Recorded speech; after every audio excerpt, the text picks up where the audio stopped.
Welcome to back to coaching में आपका स्वागत है। आज के वीडियो में 10वीं कक्षा के और हिंदी के चैप्टर 6 बिहारी के दोहे से जो भी ऑब्जेक्टिव क्वेश्चन बन सकते हैं वो सभी क्वेश्चन को हम लोग इस वीडियो में डिस्कस करेंगे, इसीलिए वीडियो को लास्ट तक देखिएगा। अगर वीडियो पसंद आए तो लाइक और शेयर जरूर करिएगा। अगर अभी तक चैनल को सब्सक्राइब नहीं किए हैं तो सब्सक्राइब कर लीजिए, क्योंकि यहाँ ऐसे ही ज्ञानवर्धक वीडियो लाता रहता हूँ। तो चलिए शुरू करते हैं चैप्टर 6। इससे पहले के वीडियो में हम लोग चैप्टर 1, 2, 3, 4 और 5 के जो भी ऑब्जेक्टिव क्वेश्चन बन सकते थे वो सभी क्वेश्चन को डिस्कस किए हैं। अगर आपने अभी तक वो सभी वीडियो नहीं देखे हैं तो चैनल के प्लेलिस्ट में या वीडियो के डिस्क्रिप्शन में लिंक दिया गया है, जाकर देख सकते हैं। अगर अभी तक आपने मेरे YouTube channel back to coaching को सब्सक्राइब नहीं किए हैं तो सब्सक्राइब कर लीजिए, क्योंकि यहाँ ऐसे ही ज्ञानवर्धक वीडियो लाता रहता हूँ। क्लियर? तो चलिए शुरू करते हैं क्वेश्चन नंबर 1 से।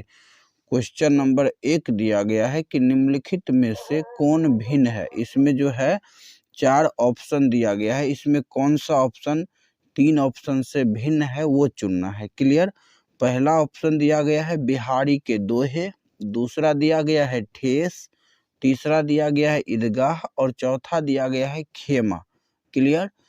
तो इसका राइट आंसर होगा ऑप्शन पहला बिहारी के दोहे, क्योंकि यहाँ पर देखिए बिहारी के दोहे जो है ये क्या है, तो इसका विधा है कविता। क्लियर? और ये ठेस जो है इसका भी विधा है क्या, कहानी। इसका विधा क्या है, कहानी।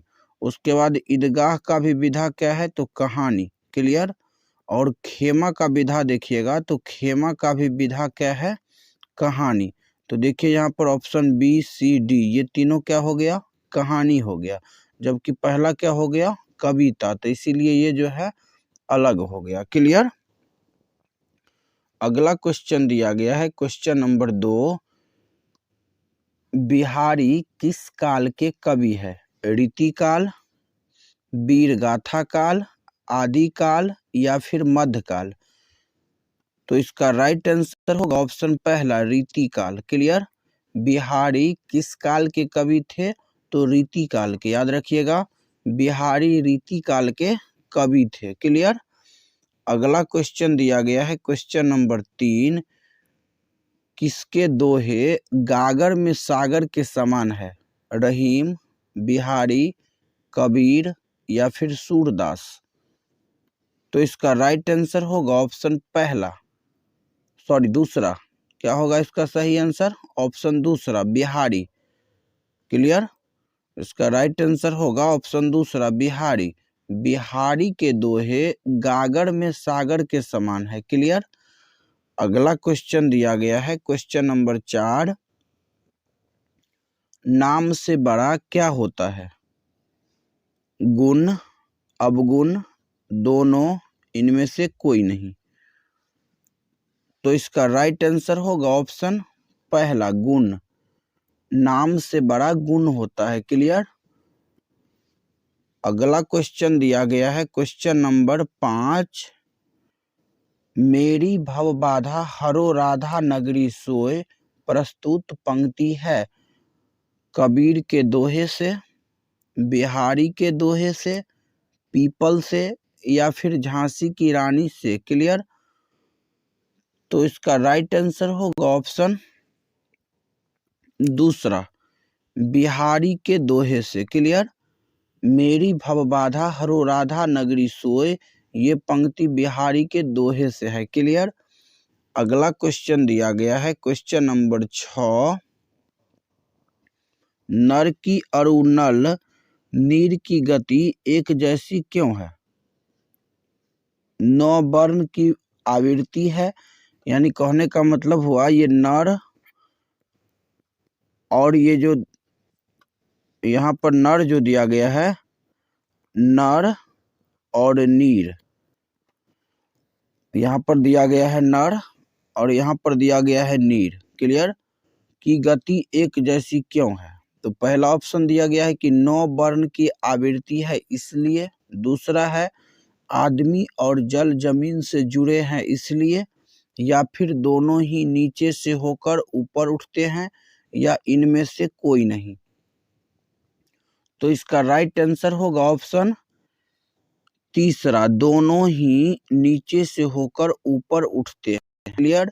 यहाँ नर का अर्थ क्या होता है? तो आदमी होता है। क्लियर?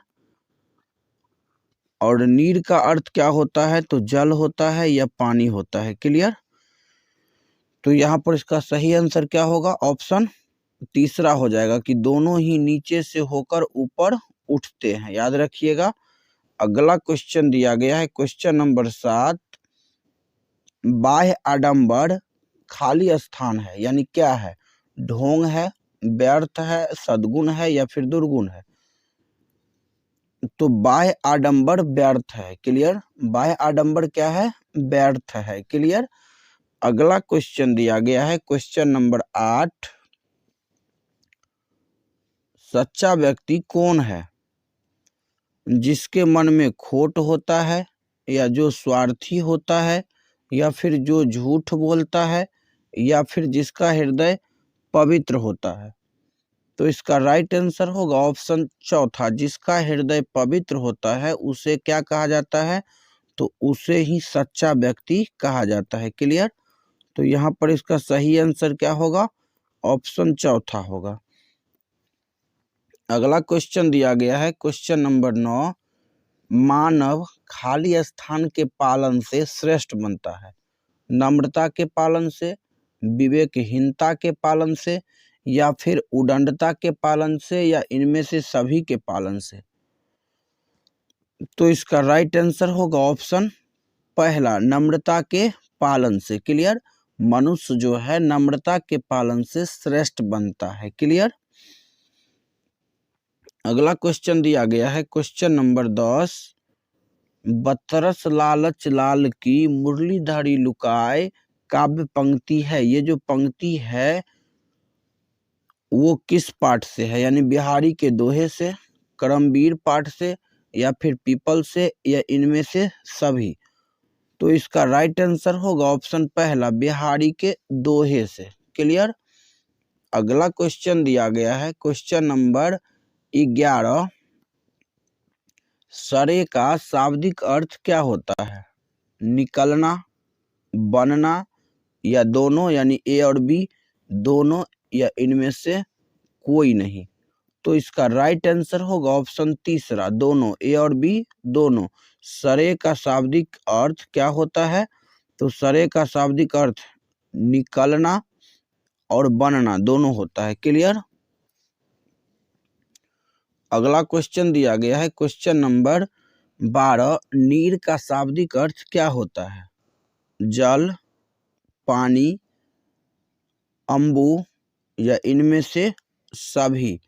तो इसका राइट आंसर होगा ऑप्शन चौथा, इनमें से सभी। देखिए यहाँ पर ये जो नीर दिया गया है, नीर का शाब्दिक अर्थ जल, पानी और अम्बु ये तीनों होता है। क्लियर? यानी कहने का मतलब हुआ ये नीर का ये तीनों पर्यायवाची हुआ। क्लियर?